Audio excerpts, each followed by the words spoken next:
नमस्कार साथियों, PCS simplify channel पर आपका स्वागत है।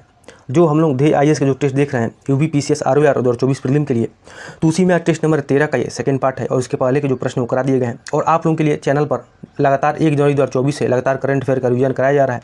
तो इसका भी प्लेलिस्ट बना दिया गया, आप लोग जा करके देख सकते हैं।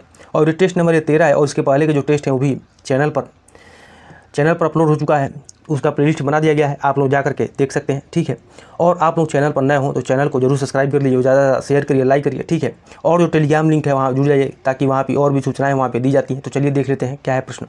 जहाँ पर जातियों की पर्याप्तता तथा स्थानीय जातियों की अधिकता पाई जाती है, लेकिन साथ ही इन जीव जातियों के अस्तित्व पर निरंतर संकट बना हुआ है, वह क्षेत्र कहलाता है। तो क्या कहलाता है? तो हॉट स्पॉट कहलाता है। क्या कहलाता है? तो हॉट स्पॉट कहलाता है। वहाँ पर क्या होता है? तो वहाँ पर जातियों की प्राप्तता तो होती है, लेकिन क्या होता है? तो वहाँ पे जीव जातियों के अस्तित्व पर संकट भी बना होता है। ठीक है, वह क्षेत्र क्या कहलाता है? तो वह क्षेत्र हॉट स्पॉट कहलाता है। तो इसका आंसर क्या हो जाएगा? 36 का डी हो जाएगा। 37वें प्रश्न के निम्न युगों में से कौन से सही सम्मिलित नहीं है? तो ये दिया है महिलाओं का बंध्याकरण, तो इसको ट्यूबेक्टमी कहते हैं, तो ये सही दिया है। रंग बढ़ाता है, इसको क्या बोलते हैं? डाल्टोनिज्म भी कहते हैं, ये भी सही दिया है। प्रोटीन बनाने की प्रारंभिक प्रक्रिया, तो ये ट्रांसलेशन नहीं बल्कि इसको क्या बोलते हैं? तो प्रोटीन बनाने की प्रारंभिक प्रक्रिया को क्या बोलते हैं? तो ये गलत दिया हुआ है, क्योंकि इसको क्या बोलते हैं? तो प्रोटीन बनाने की अंतिम प्रक्रिया को ट्रांसलेशन बोलते हैं, न कि प्रारंभिक प्रक्रिया को। इस प्रकार क्या हो जाएगा? गलत हो जाएगा। आगे क्या है कि व्यक्तियों में गुणसूत्रों की संख्या 47 होगा, तो ये क्या कहलाता है? तो डाउन सिंड्रोम कहलाता है। ठीक है, तो 47 हो जाता है। 46 से कितना हो जाए? तो 46 का से 47 उसको क्या बोलते हैं? इसको डाउन सिंड्रोम बोलते हैं। तो क्या हो जाएगा इसका आंसर? तो 37 का। इसमें कौन सा सही सम्मिलित नहीं है? तो इसमें तीसरा, इसमें सी जो है ये सही सम्मिलित नहीं है, तो 37 का सी हो जाएगा। अब आगे देख लेते हैं क्या है प्रश्न। 38वां प्रश्न है कि न्यू फाउंडलैंड और नोवास्कोशिया के मध्य कौन सी खाड़ी स्थित है? तो ये दिया है बैफिन की खाड़ी, बी दिया है हडसन की खाड़ी, सी दिया है सेंट लॉरेंस की खाड़ी, डी दिया है मैक्सिको की खाड़ी। तो देखें तो न्यू फाउंडलैंड और नोवास्कोशिया के मध्य कौन सी खाड़ी स्थित होती है? सेंट लॉरेंस की खाड़ी स्थित है। तो 38 क्या हो जाएगा? 38 का सी हो जाएगा। अब आगे देख लेते हैं क्या है प्रश्न। 39वें प्रश्न के नीचे दो कथन दिए गए हैं, जिनमें से एक को अभिकथन ए और दूसरे को कारण आर कहा गया है।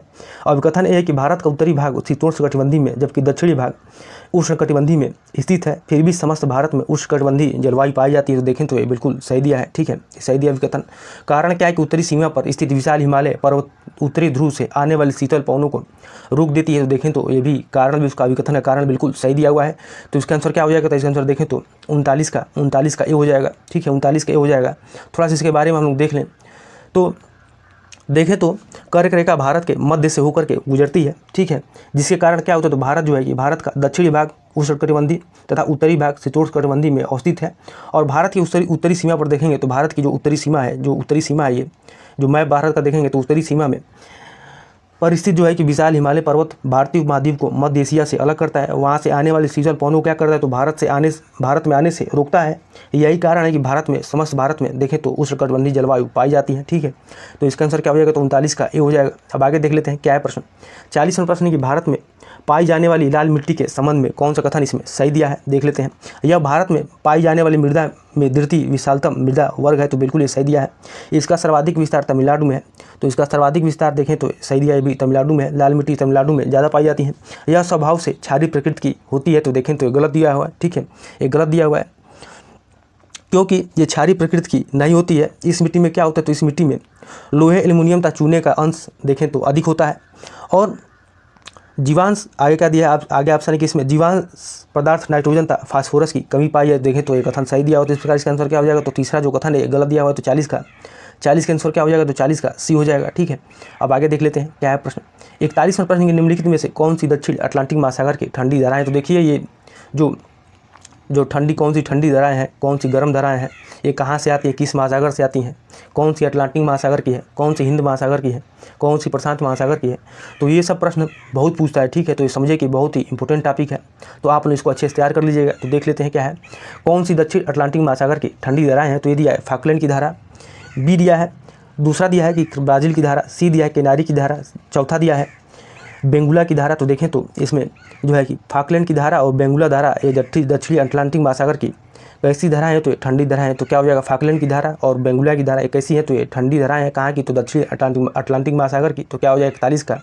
41 का डी हो जाएगा। ठीक है, और इसमें देखें तो जो ब्राज़ील की धारा है, ब्राज़ील की धारा कैसी है? तो ब्राज़ील की धारा जो है कि ये गर्म धारा है। कैसी जलधारा है? तो गर्म धारा है। ब्राज़ील की धारा है कैसी है? तो ये गर्म है। ये कहाँ पर बहती है? दक्षिण अटलांटिक महासागर में चलने वाली गर्म जलधारा है। बल्कि जो कनारी की धारा है, ये कनारी की धारा कैसी है? तो कनारी की धारा भी कनारी की धारा या ठंडी जलधारा है, ये कहाँ पे चलती है, तो ये उत्तरी अंटार्कटिक महासागर में ये चलती है, ठीक है। तो इस प्रकार इसका आंसर क्या हो जाएगा, तो इसका आंसर देखें तो 41 नंबर का 41 का डी हो जाएगा, ठीक है, 41 का डी हो जाएगा। अब आगे देख लेते हैं क्या है प्रश्न।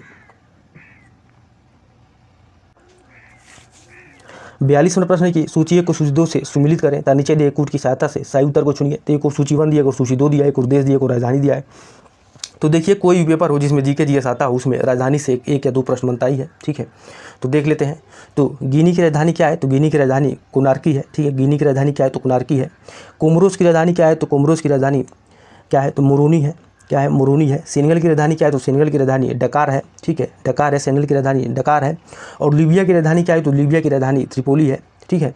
तो इस प्रकार देखें तो ए का 4 हो जाएगा और बी का 1 देख लेते हैं किसमें है, ए का 4 बी का 1 एक ही ऑप्शन में है, ठीक है। तो इसका आंसर क्या हो जाएगा, इसका आंसर बी हो जाएगा, ठीक है। इसका आंसर क्या हो जाएगा, तो 42 का बी हो जाएगा। अब आगे देख लेते हैं क्या है प्रश्न। 43वें प्रश्न, अंतर्राष्ट्रीय उष्णकटिबंधीय लकड़ी संगठन ITTO के संबंध में निम्न कथनों पर विचार कीजिए। क्या है देख लेते हैं। इसका स्थापना 1986 ईस्वी में की गई थी, तो बिल्कुल ये सही दिया है। इसका मुख्यालय नई दिल्ली में है, तो देखें तो ये गलत दिया हुआ है, क्योंकि इसका मुख्यालय कहाँ पर, तो इसका मुख्यालय याकोहामा जापान में है। कहाँ पर, तो याकोहामा जापान में है, ठीक है। तो इस प्रकार क्या हो जाएगा, गलत हो जाएगा। तो 43 का केवल क्या हो जाएगा, 43 केवल इसमें ए पहला कथन सही हो तो ए हो जाएगा, ठीक है। 43 का ए हो जाएगा। अब आगे देख लेते हैं क्या है प्रश्न। 44वें प्रश्न की सूची 1 को सूची 2 से सुमिलित करें तथा नीचे दिए कूट की सहायता से सही उत्तर को चुनें, ठीक है। तो एक और अधिनियम दिए, उसके प्रावधान दिए हैं, ठीक है। एक और अधिनियम, एक और प्रावधान है। तो देख लेते हैं क्या है। तो देखें तो 1853 का अधिनियम, तो इसमें क्या हुआ, तो 1853 के अधिनियम में गवर्नर जनरल की परिषद के विधायी और प्रशासनिक कार्यों को इसमें अलग किया गया। तो क्या हो जाएगा, ए का 2 हो जाएगा, ठीक है, ए का 2 हो जाएगा। उसके बाद से 1861 के अधिनियम में क्या हुआ, तो इसमें मद्रास और मुंबई प्रेसिडेंसियों को विधायी शक्तियाँ पुनः दिया गया इसमें। तो 1861 के अधिनियम में क्या हुआ, तो मद्रास और मुंबई प्रेसिडेंसियों को विधायी शक्तियाँ पुनः दिया गया। तो बी का 1 हो जाएगा। आगे क्या है, आगे है कि 1892 का अधिनियम, 1892 का अधिनियम, इसमें क्या हुआ, तो देखें तो इसमें 1892 के अधिनियम में सदस्यों को बजट पर बहस करने का अधिकार दिया गया। तो क्या हो जाएगा, सी का 4 हो जाएगा। और 1837 के अधिनियम से क्या हुआ, तो इस अधिनियम के कंपनी की एक व्यापारिक निकाय के रूप में की जाने वाली गतिविधियों को इसमें समाप्त कर दिया गया। तो क्या हो जाएगा, डी का 3 हो जाएगा। तो देख लेते हैं क्या हो जाएगा इसका आंसर। देखें तो ए का 2 1853 के अधिनियम से गवर्नर जनरल की परिषद के विधायी और प्रशासनिक कार्यों को अलग किया गया। 1861 के अधिनियम से क्या हुआ, तो मद्रास और मुंबई प्रेसिडेंसियों को विधायी शक्तियाँ पुनः दिया गया। तो बी का 1 हो जाएगा। और 1892 के अधिनियम से सदस्यों को बजट पर बहस करने का अधिकार दिया गया। तो इसमें क्या दिया, एक ही ऑप्शन है, ठीक है। तो इसका आंसर 44 का क्या हो जाएगा, तो 44 का आंसर इसका बी हो जाएगा, ठीक है। 44 का बी हो जाएगा। 44 का आंसर क्या हो जाएगा, बी हो जाएगा। अब आगे देख लेते हैं क्या है प्रश्न। 45वें प्रश्न के उत्तर मेरूर अभिलेख का संबंध निम्नलिखित में से किस एक से है। ए दिया चोलों के स्थानीय स्वशासन व्यवस्था से, बी दिया राष्ट्रकूटों द्वारा चोलों के पराजय वर्णन से, सी दिया सातवाहन वंश के प्रशासन से, डी दिया है स्कंदगुप्त के पूर्वोत्तर विजय अभियान से। देखें तो उत्तर मेरूर अभिलेख का संबंध निम्नलिखित में से किस एक से, तो चोलों के स्थानीय स्वशासन व्यवस्था से है। तो क्या हो जाएगा, 45 का ए हो जाएगा, ठीक है। अब आगे देख लेते हैं क्या है। और देखें तो चोल सम्राट जो है कौन, तो चोल सम्राट जो है कि परांतक के शासन के 12वें या 14वें वर्ष में देखें तो प्रसिद्ध उत्तरमेरू अभिलेखों में चोलकालीन स्थानीय स्वशासन का विवरण इससे प्राप्त होता है, ठीक है। तो 45 का ये हो जाएगा। अब आगे देख लेते हैं 46वें प्रश्न की ओला का संबंध समानतः निम्नलिखित में से किस बादल के साथ है। ए दिया कपासी वर्षा से, बी दिया है पच्छाव से, सी दिया स्तरी से, डी दिया है कपासी से। तो देखें तो ओला का संबंध समानतः निम्नलिखित में से किस बादल के साथ है, तो कपासी वर्षा से है, ठीक है। तो 46 क्या हो जाएगा, 46 का ये हो जाएगा। अब आगे देख लेते हैं क्या है। 47वें प्रश्न की निम्न पर विचार करिए। उपरोक्त जनजातियों में से किनमें बहुपतित्व विवाह परंपरा पाई जाती है, ठीक है।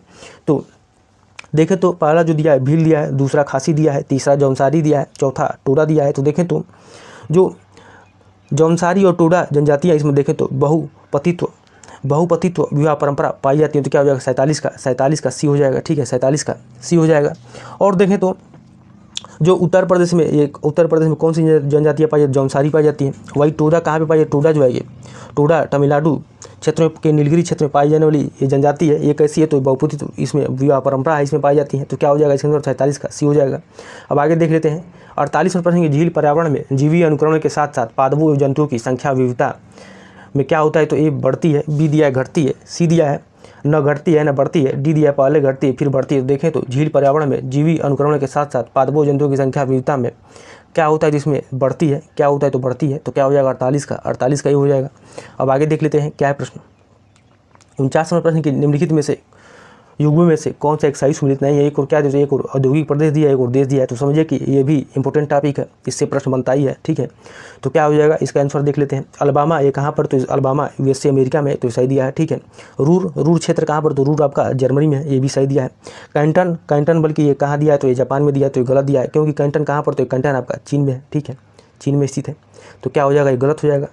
इसमें कौन सा सही सुमेलित नहीं, यही देखना था। और दक्षिण ट्रांसवान क्षेत्र कहाँ पर, तो दक्षिण अफ्रीका में। तो इस प्रकार इसका आंसर क्या हो जाएगा, 49 का सी हो जाएगा, क्योंकि कैंटन क्षेत्र चीन में है। अब आगे देख लेते हैं। 50 नंबर प्रश्न है कि खुजली के रोग स्केबीज का कारण निम्नलिखित में से कौन सा है। ठीक है, तो ए दिया है जीवाणु, बी दिया है कवक, सी दिया है सूक्ष्म कीट, डी दिया है प्रोटोजोआ। देखें तो खुजली के रोग स्केबीज के कारण क्या कौन सा है, तो ये कवक है। ठीक है, कवक है। तो 50 क्या हो जाएगा, 50 का बी हो जाएगा। अब आगे देख लेते हैं क्या है प्रश्न। 51वां प्रश्न की मानव प्रतीक्षाहीनता विषाणु के द्वारा एड्स रोग होता है, जो एक है। ए दिया रेट्रोवायरस, बी दिया लेंटे वायरस, सी दिया अर्बोवायरस, डी दिया इनमें से कोई नहीं। तो देखें तो मानव प्रतिरक्षाहीनता विषाणु के द्वारा एड्स रोग होता है, किसके कारण होता है, तो ये रेट्रोवायरस के कारण होता है। ठीक है, तो क्या हो जाएगा, ये 51 का ए हो जाएगा। अब आगे देख लेते हैं क्या है प्रश्न। 52वां प्रश्न है कि निम्न पर विचार करें, उपरोक्त में से कौन सी किरणें प्रकृति में विद्युत चुम्बकीय होती हैं। तो इसमें विद्युत चुम्बकीय किरणों को देखना है। ठीक है, तो विद्युत चुम्बकीय किरणों को इसमें देखना है। तो देखें तो एक्स किरणें और गामा किरणें कैसी होती है, तो ये विद्युत चुम्बकीय किरणें होती हैं। ठीक है, तो ये क्या हो जाएगा, 52 का ए हो जाएगा। ठीक है, अब आगे देख लेते हैं क्या है प्रश्न। 53वां प्रश्न है कि अकबर द्वारा जीते गए राज्यों में निम्नलिखित में से कौन से सबसे अंतिम में था, सबसे अंतिम में कौन सा था। तो देखें तो जो ए दिया है चुनार का किला, बी दिया है गुजरात, सी दिया है काबुल, डी दिया असीगढ़। तो देखें तो सबसे अंत में असीगढ़ के किला को ये जीता है, कब, तो 1601 ईस्वी में। कब, तो 1601 ईस्वी में। ठीक है, और अकबर ने इसे क्या कहा, तो अकबर ने इसे असीगढ़ के किले को सोने की कुंजियों से खोला था। ठीक है, तो 53 क्या हो जाएगा, 53 का डी हो जाएगा। अब 54वां प्रश्न, घाटे की वित्त व्यवस्था के संदर्भ में सत्य कथन चुने। तो इस स्थिति में सरकार का व्यय सरकार की आय से अधिक होता है। तो देखें तो ये बिल्कुल सही दिया है। ठीक है, ये कथन जो है कि सही दिया है। मुद्रा की आपूर्ति वस्तुओं और सेवाओं की तुलना में अधिक होता है। तो देखें तो ये भी कथन सही है। तो इसका आंसर क्या हो जाएगा, तो इसका आंसर 54 का देख लेते हैं। 54 का सी हो जाएगा, क्योंकि दोनों कथन इसमें सही दिए हैं। अब आगे देख लेते हैं क्या है प्रश्न। 55 नंबर प्रश्न के निम्न युगों में से कौन सा एक सही सुमेलित नहीं है। तो ये खनिज, पहला दिया खनिज संसाधन, दूसरे और जिला दिया है। तो देखें तो इमारती पत्थर कहाँ पर पाया जाता है, इमारती पत्थर आपका मिर्जापुर में पाया जाता है। तो बिल्कुल सही दिया। यूरेनियम कहाँ पर, तो ललितपुर में। पोटास लवण कहाँ पर, तो सोनभद्र में। और मैग्नेसाइट कहाँ पर, तो मैग्नेसाइट प्रयागराज में दिया। तो बिल्कुल गलत दिया हुआ है, क्योंकि मैग्नेसाइट कहाँ पर पाया जाता है, उत्तर प्रदेश के बांदा और वाराणसी जिले से मैग्नेसाइट की प्राप्ति होती है। ठीक है, इस पर क्या हो जाएगा, तो 55 का डी हो जाएगा। ठीक है, इसमें सही सुमेलित नहीं देखना था। अब आगे देख लेते हैं। 56 प्रश्न के वर्ष 1911 में पारित किए गए राजद्रोह सभा अधिनियम का प्रमुख उद्देश्य था। ए दिया क्रांतिकारी गतिविधियों पर नियंत्रण, बी दिया प्रेस पर नियंत्रण, सी दिया कांग्रेस की बैठकों पर प्रतिबंध लगाना, डी दिया है प्रमुख उग्रवादी नेताओं की नजरबंदी। देखें तो जो 1911 में पारित हुआ था राजद्रोह सभा अधिनियम का प्रमुख उद्देश्य क्या था, तो क्रांति गतिविधियों पर नियंत्रण करना था, क्रांतिकारी गतिविधियों पर नियंत्रण करना था। क्या, तो 56 का क्या हो जाएगा, 56 का ए हो जाएगा। ठीक है, अब आगे देख लेते हैं क्या है प्रश्न। 57वां प्रश्न की भारतीय संविधान के भाग 12 में वित्त संपत्ति संविदाएं और वाद का वर्णन किया गया है। यह भाग 4 अध्यायों में विभाजित है। निम्न में से कौन से इसमें सही सुमेलित नहीं है, देख लेते हैं। तो भाग 12 के अध्याय कौन कौन से थे, प्रावधान उसके देख लेते हैं क्या है। तो अध्याय 1 में क्या है, तो वित्त है, बिल्कुल सही दिया है। अध्याय 2 में क्या है, ऋण देना, ये भी सही दिया है। अध्याय 3 में क्या है, तो भारत के क्या दिया है, तो भारत के राज्य क्षेत्र के भीतर वाणिज्य और समागम। तो देखें तो बिल्कुल गलत दिया है, क्योंकि अध्याय 3 में क्या है, तो अध्याय 3 में संपत्ति संविदाएं व वाद है। ठीक है, संपत्ति संविदाएं अधिकार बाध्यताएं और वाद है। ठीक है, तो इसका क्या हो जाएगा, गलत हो जाएगा। अध्याय 4 में क्या है, तो अध्याय 4 में संपत्ति का अधिकार है। तो देखें तो ये बिल्कुल सही दिया है। तो इसका आंसर क्या हो जाएगा, इसका आंसर देखें तो 57 का सी हो जाएगा। ठीक है, 57 का सी हो जाएगा। और देखें तो भारत के संविधान के भाग 12 में वित्त संपत्ति संविधान और वाद का वर्णन है। कब, तो अनुच्छेद 264 से लेकर के 300 अनुच्छेद 301 तक किया गया है। और इस भागों में देखें तो इस भाग में 4 अध्याय विभाजित किया गया है, जिसमें क्या है, अध्याय 1 में क्या है, तो वित्त है। अध्याय 2 में क्या है, तो ऋण लेना। अध्याय 3 में क्या है, तो संपत्ति संविदाएं अधिकार और बाध्यताएं हैं और वाद। और अध्याय 4 में क्या है, तो संपत्ति के अधिकार का वर्णन किया गया है। जबकि भारत के राज्य क्षेत्र के भीतर वाणिज्य व्यापार वाणिज्य समागम है, किसमें, तो भाग 13 में, किसमें, तो भाग 13 में। ठीक है, तो इस पर क्या हो जाएगा, गलत हो जाएगा। तो इसका आंसर क्या हो जाएगा, तो इसका आंसर 57 का सी हो जाएगा। अभी हम लोग देखेंगे। 58वां प्रश्न क्या है कि किस संविधान संशोधन द्वारा प्रिवी पर्स और प्रांतीय राज्यों के पूर्व शासकों के विशेषाधिकारों को समाप्त कर दिया गया था। तो दिया 24वां संविधान संशोधन अधिनियम, बी दिया 27वां संविधान संशोधन अधिनियम, डी सी दिया है 28वां संविधान संशोधन अधिनियम और डी दिया है 26वां संविधान संशोधन अधिनियम। तो किस संविधान संशोधन में प्रिवी पर्स और प्रांतीय राज्यों के पूर्व शासकों के विशेषाधिकारों को समाप्त कर दिया गया। तो 26वां संविधान संशोधन नियम में किया गया। तो 58 का डी हो जाएगा। वही देखें तो जो 28वां संविधान संशोधन था उसमें क्या बातें थी, तो इसमें 1972 के द्वारा ICS अधिकारियों के लिए विशेष विषयधारों को समाप्त कर संसद को उनकी सेवा शर्तें तय करने का अधिकार इसमें दिया गया था, ठीक है। और बाकी के जो 24वां संविधान संशोधन नियम है उसमें क्या बातें हुई थी तो आप लोग जरूर कमेंट करिएगा। 27वां में क्या हुआ था, 28वां में तो हम बता ही दिए, 26वां में तो यही प्रीवी पर्स और प्रांतीय राज्यों के पूर्व शासकों विशेषाधिकारों को समाप्त कर दिया गया था इसमें, ठीक है, 26वां संविधान संशोधन में। और भी जो इसमें जो दिए हैं 24वां और 27वां में क्या हुआ था आप लोग जरूर कमेंट करिएगा, ठीक है। अब आगे देख लेते हैं क्या है 59वां पढ़ने का अनुच्छेद 3 में राज्यों का पुनर्गठन संबंधी संसद की शक्ति का वर्णन है। इसके संबंध में निम्न कथनों पर विचार कीजिए, ठीक है। क्या दिया है देख लेते हैं। नए राज्यों के गठन उन क्षेत्रों को बढ़ाने या घटाने या सीमाओं में परिवर्तन करने संबंधी कोई अध्यादेश राष्ट्रपति की पूर्व मंजूरी के बाद ही संसद में पेश किया जा सकता है। तो बिल्कुल ये देखें तो ये सही दिया है। आगे क्या है, ऐसे अध्यादेश को संस्तुति से पूर्व राष्ट्रपति उस अध्यादेश को संबंधित राज्य के विधानमंडल का मत जानने के लिए भेजता है और विधानमंडल का मत मानने के लिए संसद क्या है तो बाध्य है। तो देखें तो बिल्कुल गलत दिया हुआ है, क्योंकि इसमें संसद जो है कि बाध्य नहीं है, ठीक है। संसद में क्या है तो बाध्य नहीं है, क्यों देख लेते हैं। तो इसका आंसर क्या हो जाएगा, तो इसका आंसर 59 का जो पहला कथन है केवल एक वही सही है, ठीक है, ठीक है। तो इसके अंदर क्या 59 का ये हो जाएगा। और थोड़ा सा इसके बारे में हम लोग देख लें, जान लें, तो देख लेते हैं क्या है। देखें तो अनुच्छेद 3 में संसद क्या करता है, इसको अधिकृत करता है। किसी राज्य में उसका राज्य क्षेत्र अलग करके अथवा 2 या 2 से अधिक राज्यों को भागों को मिलाकर अथवा किसी राज्य क्षेत्र को किसी राज्य के भाग के साथ मिलाकर देखें तो नए राज्यों का निर्माण कर सकेगी और किसी राज्य क्षेत्र को बढ़ा या घटा सकेगी, ठीक है। और किसी राज्य की सीमाओं में क्या करेगी तो परिवर्तन कर सकती है। कौन तो संसद, ठीक है, संसद के पास ये ऐसा अधिकार है, ठीक है। और किसी राज्य के नाम में परिवर्तन कर सकेगी। अब आगे देख लेते हैं क्या है प्रश्न। तो 59 क्या हो जाएगा, 59 का ये हो जाएगा। अब आगे क्या है प्रश्न। अब 60वें प्रश्न की सूची 1 को सूची 2 से सुमिलित करें, अनुच्छेद 1 की सहायता से सही उत्तर को चुने, ठीक है। क्या दिया देख लेते हैं। अनुच्छेद 106 में क्या है, एक और अनुच्छेद 1 कोई प्रावधान नहीं है। तो अनुच्छेद 106 में क्या है, तो अनुच्छेद 106 में संसद सदस्यों के वेतन और भत्ते हैं, ठीक है। तो 106 का ए का क्या हो जाएगा, ए का 4 हो जाएगा। अनुच्छेद 106 में क्या है तो संसद सदस्यों के वेतन और भत्ते हैं। अब अनुच्छेद 111 में क्या है तो अनुच्छेद 111 में 114 में क्या है तो इसमें विनियोग विधेयक है। अनुच्छेद 114 में क्या है तो विनियोग विधेयक है, तो बी का 3 हो जाएगा। अनुच्छेद 117 में क्या है तो वित्त विधेयकों के बारे में विशेष उपबंध है, ठीक है, वित्त विधेयकों के बारे में विशेष उपबंध है। और अनुच्छेद 120 में क्या है तो संसद में प्रयोग की जाने वाली भाषा है, तो क्या हो जाएगा डी का 2 हो जाएगा। तो इस प्रकार इसका आंसर क्या हो जाएगा तो देख लेते हैं। 106 में क्या है तो संसद सदस्यों के वेतन और भत्ते हैं, तो ए का 4 हो गया, ठीक है, ए का 4 हो जाएगा, इसी एक ही ऑप्शन में है, ठीक है। बी का क्या हो जाएगा तो बी का अनुच्छेद 114 में क्या है तो विनियोग विधेयक है, तो बी का 3 हो गया, बी का 3 हो गया। और अनुच्छेद 117 में क्या है तो वित्त विधेयकों के बारे में उपबंध है। अनुच्छेद 120 में क्या है तो संसद में प्रयोग की जाने वाली भाषा है। तो इसका आंसर क्या हो जाएगा, तो इसका आंसर देखें तो 60 का आंसर बी हो जाएगा, ठीक है, 60 का आंसर बी हो जाएगा। अब आगे देख लेते हैं क्या है प्रश्न। 61वें प्रश्न की हाल ही में सर्वोच्च न्यायालय ने निर्णय दिया कि अनुसूचित जाति और अनुसूचित जनजाति के आरक्षण में उपवर्गीकरण किया जा सकता है। सर्वोच्च न्यायालय के अनुसार राज्य किन अनुच्छेदों में मिली शक्तियों का इस्तेमाल करते हुए यह उपवर्गीकरण कर सकते हैं। तो किसमें कर सकते हैं देख लेते हैं। पहला जो कथन है अनुच्छेद 15(4) में, दूसरा कथन है कि अनुच्छेद 16(3) में, तीसरा कथन है अनुच्छेद 16(4) में और चौथा कथन अनुच्छेद 21(4) में। तो क्या है इसमें, तो देखें तो जो अनुच्छेद 15 सब क्लॉज 4 है, अनुच्छेद 16(3) है सब क्लॉज 3 है। तो इसमें देखें तो इसमें क्या कहा गया है, तो इसमें सर्वोच्च न्यायालय के अनुसार अनुच्छेद में मिली शक्तियों का इस्तेमाल करते हुए उपवर्गीकरण कर सकता है। तो किसमें जो है कि तो ये अनुच्छेद जो 15(4) है और 16(3) है। तो क्या हो जाएगा इसका आंसर देखें तो ए हो जाएगा, ठीक है, इसका आंसर क्या हो जाएगा तो ए हो जाएगा। तो 61 का ए हो जाएगा। अब आगे देख लेते हैं क्या है प्रश्न। 62वें प्रश्न की राष्ट्रीय अन्वेषण अभिकरण के संबंध में निम्न में से कौन से कथन सही नहीं है। तो देख लेते हैं। इसकी स्थापना द्वारा 8 में की गई थी, तो बिल्कुल ये देखें तो ये गलत दिया है, क्योंकि इसकी स्थापना कब हुई थी, इसकी स्थापना द्वारा 9 में की गई थी, ठीक है, द्वारा 9 में की गई थी, ठीक है। इसमें तो अन्वेषण अभिकरण अधिनियम द्वारा 8 के प्रावधानों के अंतर्गत कब किया, द्वारा 9 में किया गया था। और इसका मुख्यालय कहाँ पर, तो दिल्ली में है, तो ये सही दिया है, ठीक है। अपराध के अन्वेषण में न केवल भारत के अंदर बल्कि भारत के बाहर भी NIA के अधिकारियों को पुलिस अधिकारियों के बराबर अधिकार प्राप्त होता है, तो बिल्कुल ये सही दिया है। इसके महानिदेशक की शक्तियों किसी राज्य के पुलिस महानिदेशक को प्राप्त शक्ति के बराबर होता है, देखें तो ये भी सही दिया है। तो इसमें क्या देखना है, तो इसमें कौन से इसमें सही सुनित नहीं है, कौन से इसमें कथन सही नहीं, तो ये हो जाएगा 62 का ए हो जाएगा। अब आगे देख लेते हैं क्या है प्रश्न। 63वें प्रश्न के निम्न कथनों पर विचार कीजिए। किसी संविधान संशोधन विधेयक को भारत के राष्ट्रपति की पूर्व सिफारिश की अपेक्षा नहीं होती है। तो देखें तो ये बिल्कुल कथन जो है सही दिया है। दूसरा कथन है कि संविधान संशोधन विधेयक लोकसभा और राज्यसभा दोनों द्वारा विशेष बहुमत से पारित होना चाहिए और सहमति न होने पर संयुक्त बैठक की जा सकती है। तो देखें तो ये गलत दिया है, क्योंकि संविधान के अनुच्छेद 367(2) के अनुसार संविधान संशोधन विधेयक संसद के किसी भी सदन के द्वारा लाया जा सकता है और ऐसा विधेयक के लिए राष्ट्रपति की पूर्व सिफारिश की आवश्यकता देखें तो ये नहीं होती है, ठीक है। और संविधान संशोधन विधेयक देखें तो दोनों सदनों द्वारा दोनों सदनों द्वारा विशेष बहुमत से पारित होना चाहिए। इस संबंध में संयुक्त अधिवेशन बैठक का कोई भी प्रावधान संविधान में देखें तो ये नहीं है कि यहाँ पे क्या दिया, तो संविधान संयुक्त बैठक दिया है, ये गलत दिया है, ठीक है। जब कोई संविधान संशोधन विधेयक दोनों सदनों द्वारा पारित होने के बाद राष्ट्रपति के समक्ष प्रस्तुत किया जाता है तो भारत के राष्ट्रपति के लिए बाध्यकारी है कि वे अपना अनुमति दें। तो देखें तो बिल्कुल ये सही दिया है। तीसरा क्या हो जाएगा, दूसरा जो कथन है गलत दिया हुआ है। तो इसका आंसर क्या हो जाएगा, 63 का देख लेते हैं किसमें, तो 63 क्या हो जाएगा, 63 का बी हो जाएगा, ठीक है, 63 का बी हो जाएगा। अब आगे देख लेते हैं क्या है प्रश्न। 64वें प्रश्न की चुनावी बांड योजना के संबंध में कौन सा कथन इसमें सही नहीं है, देख लेते हैं।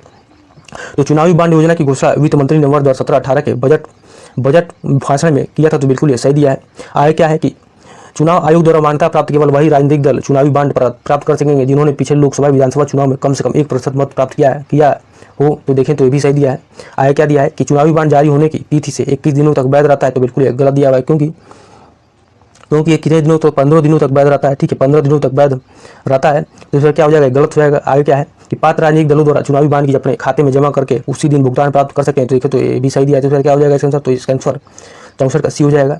आगे है कि 65वां प्रश्न के निम्न में से कौन सा कार्य हाइपोथैलेमस का नहीं है, देख लेते हैं कौन सा कार्य हाइपोथैलेमस का नहीं है। तो यह अंतःस्रावी ग्रंथियों से स्रावित होने में हार्मोन्स का नियंत्रण करती हैं, तो बिल्कुल ये सही दिया है, ठीक है। यह भूख प्यास ताप का नियंत्रण का कार्य करता है, तो ये भी बिल्कुल सही दिया है। आगे क्या दिया है कि यह शरीर का संतुलन बनाए रखता है, तो गलत दिया है, क्योंकि शरीर का जो संतुलन है वो सेरिबेलम करता है। कौन करता है, तो सेरिबेलम करता है, ठीक है सेरिबेलम करता है, ठीक है। और ये क्या होता है, सेरिबेलम जो है कि पश्चिम मस्तिष्क का भाग होता है, ठीक है। तो क्या हो जाएगा, गलत हो जाएगा, सी गलत हो जाएगा। यह वसा एवं कार्बोहाइड्रेट उपापचय पर भी नियंत्रण करता है, तो देखें तो ये सही दिया है। तो इसका आंसर क्या हो जाएगा, इसका आंसर देखें तो 65 का सी हो जाएगा। आगे 66वां प्रश्न, भारत के सर्वोच्च न्यायालय की शक्तियों के विषय में निम्नलिखित में से कौन से कथन इसमें सही नहीं है, तो देख लेते हैं कौन से कथन इसमें सही नहीं है। देख लेते हैं, भारत सरकार और एक या एक से अधिक राज्यों के बीच विवादों का निर्णय करने की शक्ति इसकी मूल अधिकारिता के अंतर्गत आता है, तो बिल्कुल ये सही दिया है। और दूसरा कथन है कि इसके पास जनता के मूल अधिकारों की रक्षा के लिए आदेश जारी करने का अनन्य शक्ति है, तो देखें तो गलत दिया है। आगे क्या है, इसके पास अपने निर्णय आदेश पर पुनर्विचार करने की शक्ति है, तो बिल्कुल ये सही दिया है, ठीक है ये सही है। आगे क्या है कि राष्ट्रपति के द्वारा कानून के प्रश्न या किसी तथ्य को निर्दिष्ट किए जाने पर यह सलाहकारी अधिकारिता रखता है, जिससे देना इसके लिए बाध्यकारी है, तो देख लेते हैं क्या हो जाएगा इसका आंसर, तो देख लेते हैं। तो ये भी देखें तो ये भी गलत दिया हुआ है, ये भी गलत दिया हुआ है, ठीक है ये भी गलत दिया हुआ है। तो इसका आंसर क्या हो जाएगा, इसमें दूसरा और चौथा इसमें क्या देखना, तो इसमें कौन सा इसमें सही नहीं है, तो दूसरा और चौथा इसमें सही नहीं है, ठीक है। तो देख लेते हैं क्यों। देखें तो सर्वोच्च न्यायालय जो है कि नागरिकों को मौलिक अधिकार के हनन पर अनुच्छेद 32 के अंतअधीन रीट जारी करने की शक्ति देता है, ठीक है जारी कर सकता है, परंतु यह सर्वोच्च न्यायालय की अनंत शक्ति नहीं है। और देखें तो उच्च न्यायालय है वो अनुच्छेद 226 के तहत मूल अधिकारों की रक्षा के लिए आदेश जारी करने की शक्ति प्राप्त है। और संविधान का अनुच्छेद 143 देखें तो संविधान का अनुच्छेद 143 राष्ट्रपति को 2 श्रेणियों के मामले में उच्चतम न्यायालय से राय लेने का अधिकार देता है। कौन कौन से, तो देखें तो सार्वजनिक महत्व के किसी मसले पर विधिक प्रश्न उठाने के लिए, और दूसरा किसी भी पूर्व संवैधानिक संधि समझौते प्रसंविदा आदि सरल मामलों पर, देखें तो किसी विवाद के उत्पन्न होने पर भी, जिसे सर्वोच्च न्यायालय क्या कर सकते, सर्वोच्च न्यायालय मूल अधिकारों के बाहर रखा गया है इसमें, ठीक है। और देखें तो जो पहला मामला है, पहले मामले में देखें तो सर्वोच्च न्यायालय अपना मत भी दे सकता है और देने से इनकार भी कर सकता है, अर्थात देखें तो ये बाध्यकारी नहीं है, ठीक है। और दूसरे मामले में देखें तो उच्चतम न्यायालय तथा द्वारा राष्ट्रपति को अपना मत देना क्या है, तो अनिवार्य है, ठीक है अनिवार्य है। और दोनों ही मामले में देखें तो उच्चतम न्यायालय सिर्फ सलाहकारी होता है, इस तरह राष्ट्रपति इसके लिए बाध्य नहीं है, और वह सलाह को और बाध्य नहीं को सलाह को मान ही ले, ठीक है। तो इस पर इसका आंसर क्या हो जाएगा, तो इसमें कौन सा कथन इसमें सही नहीं है, तो इसमें देखें तो इसमें दूसरा और चौथा इसमें कथन जो है कि सही नहीं था, ठीक है। तो 64 का बी हो जाएगा, ठीक है 66 का बी हो जाएगा। अब आगे देख लेते हैं क्या है प्रश्न। 67वां प्रश्न की इंटरफेरॉन के संबंध में निम्नलिखित कथनों पर विचार कीजिए, देख लेते हैं। इंटरफेरॉन वायरस संक्रमित कोशिकाओं द्वारा उत्पादित वे प्रोटीन होते हैं जो अन्य स्वास्थ्य कोशिकाओं को विषाणुओं से सुरक्षा प्रदान करते हैं, तो बिल्कुल ये सही दिया है। इसकी खोज आइसेक्स एवं लिंडेनमान ने 1957 में की थी, तो बिल्कुल ये सही दिया है। अब इंटरफेरॉन का उत्पादन ई कोली खमीरता स्तनपायी कोशिका कल्चरों से किया जा रहा है, देखें तो ये भी कथन सही दिया है। तो इसका आंसर क्या हो जाएगा, तो 1 2 3 तीनों कथन इसका सही है। तो 67 क्या हो जाएगा, तो 67 का डी हो जाएगा, ठीक है 67 का डी हो जाएगा। अब आगे देख लेते हैं क्या है प्रश्न। 68वां प्रश्न, यदि कोई व्यक्ति कार से यात्रा कर रहा है और कार अचानक बाईं ओर घूम जाए तो व्यक्ति को दाईं ओर की तरफ एक झटका लगता है, यह झटका किस बल के कारण होता है। ए दिया गुरुत्वीय बल, बी दिया अभिकेंद्रीय बल, सी दिया है अपकेंद्रीय बल, और डी दिया है घर्षण बल। तो किसके कारण होता है, तो अपकेंद्रीय बल के कारण होता है। क्या हो जाएगा, तो इसका आंसर 68 का सी हो जाएगा, ठीक है 68 का सी हो जाएगा। अब आगे देख लेते हैं क्या 69वां प्रश्न, निम्नलिखित युगों में से कौन सा एक सही सुनित नहीं है। तो एक और महाजनपद दिया, एक वर्तमान क्षेत्र दिया है, तो देख लेते हैं। अंक का वर्तमान क्षेत्र है तो भागलपुर था, मुंगेर क्षेत्र, तो बिल्कुल सही दिया है। पंचाल क्या है, तो पंचाल का क्या दिया है, तो आधुनिक दिल्ली दिया है, तो गलत दिया है, क्योंकि पंचाल क्या है, तो पंचाल महाजनपद कहाँ से मिलकर बना है, तो बदायूं, ये रुहेलखंड के बरेली, ठीक है बदायूं और फर्रुखाबाद जिलों को मिलाकर ये प्राचीन जो है ये पंचाल क्षेत्र बनता है, महाजनपद का इसमें निर्माण होता है, ठीक है। तो क्या हो जाएगा इसमें, ये गलत दिया है। छेदी का बुंदेलखंड या छेदी भी बोलता है कहीं कहीं, तो छेदी क्या हो जाएगा बुंदेलखंड। अवंती क्या है, तो मालवा क्षेत्र, बिल्कुल सही दिया है। तो इस बार क्या हो जाएगा, इसका सही सुमेलित कौन सा है, तो 69 का क्या हो जाएगा, 69 का बी हो जाएगा, ठीक है। अब आगे देख लेते हैं क्या है 70वां प्रश्न की परम शून्य ताप के संबंध में जो है कि कौन सा कथन एक कौन सा एक कथन सत्य है? ठीक है, तो देखें तो इस ताप पर आणविक ऊर्जा न्यूनतम होती है, तो बिल्कुल सही दिया है। केल्विन स्केल पर 0 केल्विन होता है, तो ये भी सही दिया है। सैद्धांतिक रूप से न्यूनतम संभव तापमान है, तो ये भी सही दिया है। और देखें तो इसमें सभी कथन सत्य, तो 70 क्या हो जाएगा? 70 का डी हो जाएगा। अब आगे देख लेते हैं क्या है। 71वां प्रश्न, नमित शर्मा बना भारत संघवाद का संबंध निम्न में से किसके साथ है? ए दिया है आरक्षण में प्रोन्नति, बी दिया एकांत में रहने का अधिकार, सी दिया सूचना का अधिकार और डी दिया जनप्रतिनिधित्व का अधिकार। देखें तो नमित शर्मा बना भारत संघवाद का संबंध निम्न में से किसके साथ? तो ये सूचना के अधिकार से है, ठीक है, आरटीआई के ये संबंध में है। तो इसका हो जाएगा 71 का सी हो जाएगा। और बताइएगा कि जो सूचना का अधिकार अधिनियम कब आया था? ठीक है, सूचना का अधिकार ये कब आया था? ठीक है, तो 71 का सी हो जाएगा। अब आगे देख लेते हैं क्या है। 72वें प्रश्न की बाबरनामा का अंग्रेजी अनुवाद किसने किया था? तो ये दिया है फिंच ने, बी दिया विलियम जोन्स ने, सी दिया है लेडेन और रस्किन ने, डी दिया विलियम रास ने। तो देखें तो बाबरनामा का अंग्रेजी अनुवाद किसने किया? तो लेडेन और रस्किन ने किया था, ठीक है, तो 72 का सी हो जाएगा, ठीक है। अब आगे देख लेते हैं क्या है प्रश्न। 73वें प्रश्न के निम्नलिखित में किस आयोग द्वारा यह सिफारिश की गई कि राज्यपाल एक गैर दलीय व्यक्ति हो जिसका सार्वजनिक जीवन पर वह प्रशासन में लंबा अनुभव हो? ए दिया सरकारी आयोग, बी दिया प्रशासनिक सुधार आयोग, सी दिया राजमन्नार आयोग, डी दिया पूछी आयोग। देखें तो इसमें किसने कहा था कि कौन सा आयोग ने कि राज्यपाल एक गैर दलीय व्यक्ति हो जिसका सार्वजनिक जीवन और प्रशासन में लंबा अनुभव हो? तो किसने कहा? तो ये प्रशासनिक सुधार आयोग ने। 73 क्या हो जाएगा? 73 का बी हो जाएगा, ठीक है, 73 का बी हो जाएगा। अब आगे देख लेते हैं क्या है प्रश्न। 74वें प्रश्न की आरबीसी की संख्या किस यंत्र से ज्ञात की जाती है? दिया है एक साइटोमीटर, बी दिया ब्लीडोमीटर, सी दिया हेक्साथान, डी दिया हीमोसाइटोमीटर। देखें तो आरबीसी की संख्या किस यंत्र से ज्ञात की जाती है? तो ये हीमोसाइटोमीटर से ज्ञात की जाती है, तो 74 का डी हो जाएगा।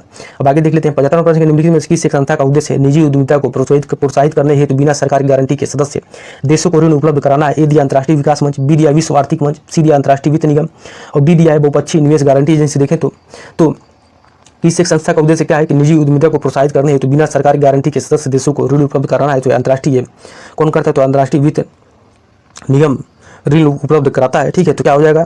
तो इसका क्या हो जाएगा आंसर? तो इसका सी हो जाएगा, ठीक है, 75 का सी हो जाएगा। अब आगे देख लेते हैं क्या है प्रश्न। 76वें प्रश्न की जनसंख्या द्वारा 11 के अनुसार भारत की कुल नगरीय जनसंख्या का कितना % प्रथम श्रेणी के नगरीय संकुलों में निवास करती है? तो दिया 60%, बी दिया 70.2%, सी दिया 42.6% और डी दिया 65.7%। देखें तो भारत की कुल नगरीय जनसंख्या का कितना % प्रथम श्रेणी के नगरीय संकुलों में निवास करते थे? 70.2%। कितना? तो 70.2% क्या हो जाएगा? 76 का बी हो जाएगा, ठीक है।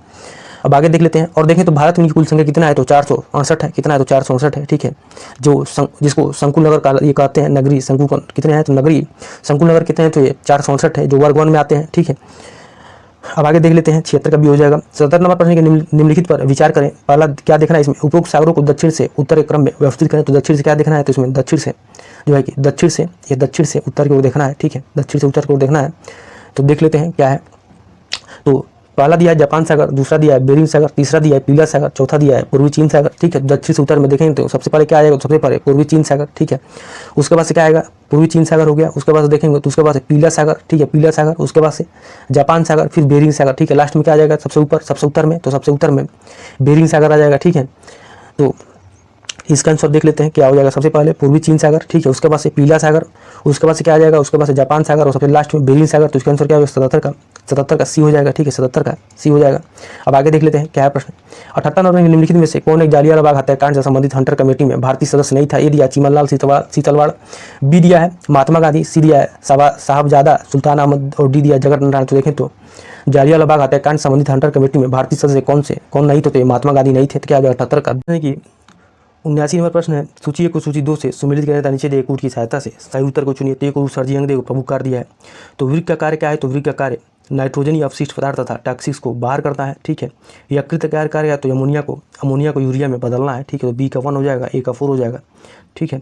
और फेफड़े का कार्य क्या है? तो फेफड़े कार्य देख लेते हैं। तो फेफड़े कार्य कार्बन डाइऑक्साइड और जल को जलवाष्प के रूप में बाहर करना है। तो सी का क्या हो जाएगा? सी का 2 हो जाएगा, ठीक है।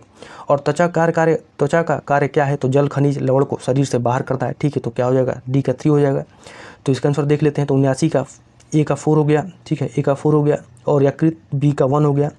और देखें तो फेफड़े काम का है तो फेफड़े काम कार्बन डाइऑक्साइड और जल को जलवाष्प के रूप में बाहर करना है। तो सी का 2 हो जाएगा और डी का 3 हो जाएगा। इसका आंसर क्या हो जाएगा? तो 79 का ए हो जाएगा, ठीक है, 79 का ए हो जाएगा।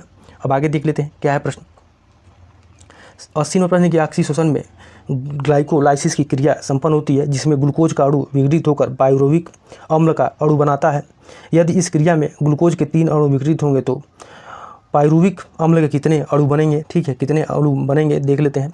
तो ए दिया है 3, बी दिया है 6, सी दिया है 9 और डी दिया है 12। तो कितने अणु बनेंगे पायरुविक अम्ल के, कितने अणु बनेंगे तो ये 6 अणु बनेंगे, कितने तो 6 अणु बनेंगे तो 80 क्या हो जाएगा, 80 का बी हो जाएगा। ठीक है, 80 का क्या हो जाएगा, बी हो जाएगा। अब आगे देख लेते हैं 81वें प्रश्न के नीचे 2 कथन दिए गए हैं जिनमें से एक को कथन ए और दूसरे को कारण आर कहा गया है।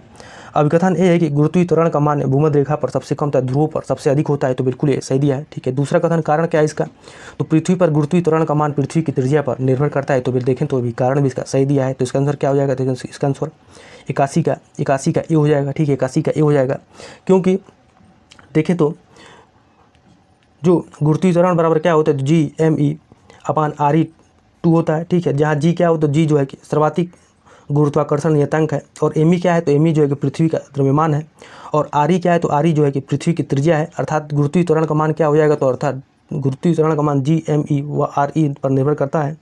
यहाँ जी व एम ई का मान क्या है तो नियत है, परंतु आर ई का मान क्या होता है तो परिवर्तन होता रहता है। ठीक है, तो पृथ्वी की जो त्रिज्या है वो परिवर्तित होती रहती है, क्योंकि पृथ्वी का त्रिज्या भूमध्य रेखा पर अधिकतम और ध्रुव पर क्या होता है तो न्यूनतम होता है। ठीक है, और भूमध्य रेखा पर गुरुत्वीय त्वरण जी का मान सबसे कम और ध्रुव पर क्या होता है, ध्रुव पर सर्वाधिक होता है। ठीक है, तो इसका आंसर क्या हो जाएगा, देखिए इसका आंसर तो 81 का ए हो जाएगा। अब आगे देख लेते हैं क्या है प्रश्न। 82वें प्रश्न की सूची 1 को सूची 2 से सुमिलित करें तथा नीचे दिए कूट की सहायता से सही उत्तर को चुनिए। तो एक और यौगिक दिया, एक उपयोग दिया है, तो देख लेते हैं। अमोनियम क्लोराइड का उपयोग क्या है, तो अमोनियम क्लोराइड का उपयोग बर्तनों पर कलई करने में। ठीक है, बर्तनों पर कलई करने में इसका क्या उपयोग है, तो बर्तनों पर कलई करने में। तो इसका आंसर क्या हो जाएगा, ए का 3 हो जाएगा। फास्फिन क्या है, तो फास्फिन जो है कि फास्फिन में क्या किसके लिए बनाया, तो फास्फिन जो है कि ये रासायनिक हथियारों के रूप में। ठीक है, रासायनिक हथियारों के रूप में, तो क्या हो जाएगा, बी का 4 हो जाएगा। और सल्फर डाइऑक्साइड क्या है, तो सल्फर डाइऑक्साइड जो है कि सल्फर डाइऑक्साइड क्या है, तो ये प्रशीतक के रूप में क्या हो जाएगा, तो इसका सी का 2 हो जाएगा। और आरिक क्लोराइड क्या है, तो आरिक क्लोराइड देख लेते हैं। आरिक क्लोराइड क्या है, तो सर्फ विस्रोधी इंजेक्शन बनता है। ठीक है, सर्फ विस्रोधी इंजेक्शन बनता है, तो क्या हो जाएगा इसका आंसर, तो ए का 4 हो गया। ए का 3 हो जाएगा। बर्तनों पर अमोनियम क्लोराइड का प्रयोग बर्तनों पर कलई करने में, फास्फिन का प्रयोग रासायनिक हथियार के रूप में, और जो सल्फर डाइऑक्साइड है प्रशीतक के रूप में, सी का 2 हो जाएगा। और डी का क्या हो जाएगा, तो आरिक क्लोराइड का प्रयोग सर्फ विस्रोधी इंजेक्शन बनाने में, तो क्या हो जाएगा इसका आंसर, तो 82 का डी हो जाएगा। ठीक है, 82 का डी हो जाएगा। अब आगे देख लेते हैं क्या है प्रश्न। 83वें प्रश्न के निम्न में से कौन जिंक का अयस्क नहीं है। ए दिया है जिंकाइट, बी दिया है क्यूप्राइट, सी दिया है कैलोमान, और डी दिया है कैलोमल। तो देखें तो जिस जिंक का कौन सा अयस्क इसमें नहीं है, तो ये क्यूप्राइट इसमें इसका अयस्क नहीं है। ठीक है, क्यूप्राइट इसका अयस्क नहीं है, क्योंकि क्यूप्राइट किसका अयस्क है, तो ये कापर का अयस्क है। ठीक है, तो इसका आंसर क्या हो जाएगा, 83 का बी हो जाएगा। ठीक है सॉरी 84वें प्रश्न की हाल ही में चर्चा में रही क्यूडेंगा टीका वैक्सीन के संबंध में निम्न कथनों पर विचार कीजिए। देख लेते हैं। क्यूडेंगा वैक्सीन डेंगू के लिए जारी दूसरी वैक्सीन है जिसे विश्व स्वास्थ्य संगठन ने हाल ही में मंजूरी दी है। ठीक है, तो बिल्कुल ये सही दिया है, ये बिल्कुल सही कथन है। दूसरा कथन क्या है कि इस वैक्सीन को जापानी फार्मास्यूटिकल्स टाकेज द्वारा निर्मित किया गया है, तो देखें तो ये भी कथन सही दिया है। इसका उपयोग 6 से 16 वर्ष के बच्चों पर किया जाएगा, तो ये भी कथन सही दिया है। तो इसका आंसर क्या हो जाएगा, तो इसका आंसर देखें तो तीनों कथन सही है, तो 84 का ए हो जाएगा। ठीक है, 84 का ए हो जाएगा। अब आगे देख लेते हैं क्या है प्रश्न। 85वें प्रश्न की हाल ही में भारतीय अंतरिक्ष अनुसंधान संगठन के विक्रम साराभाई अंतरिक्ष केंद्र द्वारा विकसित प्रवाह क्या है, तो ए दिया है रॉकेट, बी दिया है लड़ाकू विमान, और सी दिया है सॉफ्टवेयर, और डी दिया है ड्रोन। तो देखें तो प्रवाह क्या है, तो ये एक सॉफ्टवेयर है। ठीक है, एक सॉफ्टवेयर है। ये क्या करता है, तो ये क्या करेगा, तो विक्रम साराभाई अंतरिक्ष केंद्र द्वारा इसमें विकसित एक सॉफ्टवेयर है, तो क्या हो जाएगा, 85 का सी हो जाएगा। अब आगे देख लेते हैं क्या है प्रश्न। 86वें प्रश्न की गांधी एक राजनीतिक अध्ययन पुस्तक के लेखक कौन है, तो दिया जेबी कृपलानी, बी दिया है पटाभी सीतारामैया, सी दिया है तारा गांधी, और डी दिया है राम गोविंद मेवालाल। तो देखें तो गांधी एक राजनीतिक अध्ययन पुस्तक के लेखक कौन है, तो इसके लेखक कौन है, तो जेबी कृपलानी है। कौन, तो जेबी कृपलानी है। ठीक है, जेबी कृपलानी है। अब आगे देख लेते हैं क्या है प्रश्न। 87वें प्रश्न गांधी जी के नैतिक तथा राजनीतिक विचारों पर विभिन्न पुस्तकों तथा दार्शनिकों का प्रभाव पड़ा और उन्होंने उनसे कुछ न कुछ शिक्षाएं ग्रहण की। इसके संबंध में कौन सा सही सुमेलित इसमें नहीं है, देख लेते हैं कौन सा इसमें सही सुमेलित नहीं है। ठीक है, तो अनटू दिस लास्ट, तो शारीरिक श्रम और आदर करना, तो देखें तो बिल्कुल ये सही है। इससे इन्होंने गांधी जी का सिद्धांत ग्रहित किए थे, गांधी जी सिद्धांत इससे ग्रहित किए थे। सरमन ऑन द माउंट, तो देखें तो ये गलत दिया है। ठीक है, ये क्या है, अहिंसक प्रतिरोध की शिक्षा, तो बल्कि ये गलत दिया है, क्योंकि उन्होंने क्या किया, तो सरमन ऑन द माउंट से क्या कौन से सिद्धांत ग्रहण किए, तो अपने शत्रु को भी प्यार करो का सिद्धांत इससे सीखा था, तो क्या दिया है, गलत दिया है। ठीक है, थोरो से क्या सीखे, थोरो से सविनय अवज्ञा की प्रेरणा सीखे थे। ठीक है, तो बल्कि सही दिया है। टालस्टाय से तो नैतिक अराजकता का सिद्धांत, तो ये भी सही दिया है। तो इसका आंसर क्या हो जाएगा, इसका आंसर देखें तो इसका आंसर 87 का बी हो जाएगा। ठीक है, 88वें प्रश्न के अवध के नवाबों के संबंध में निम्न में से कौन सा कथन इसमें सही नहीं है, देख लेते हैं। तो 1784 में नवाब आसिफउद्दौला ने लखनऊ में अम्बाड़े का निर्माण करवाया, तो देखें तो बिल्कुल ये सही दिया है। ठीक है, ये सही दिया है। आगे है कि बी है कि लॉर्ड हेस्टिंग्स ने नवाब गजीउद्दीन हैदर अली खान को बादशाह की उपाधि दी थी। तो देखें तो ये भी सही दिया है। आगे क्या है कि सी क्या दिया है कि नवाब वजीर अली को अंग्रेजों ने राजा की उपाधि दी थी। तो ये बिल्कुल ये गलत दिया है।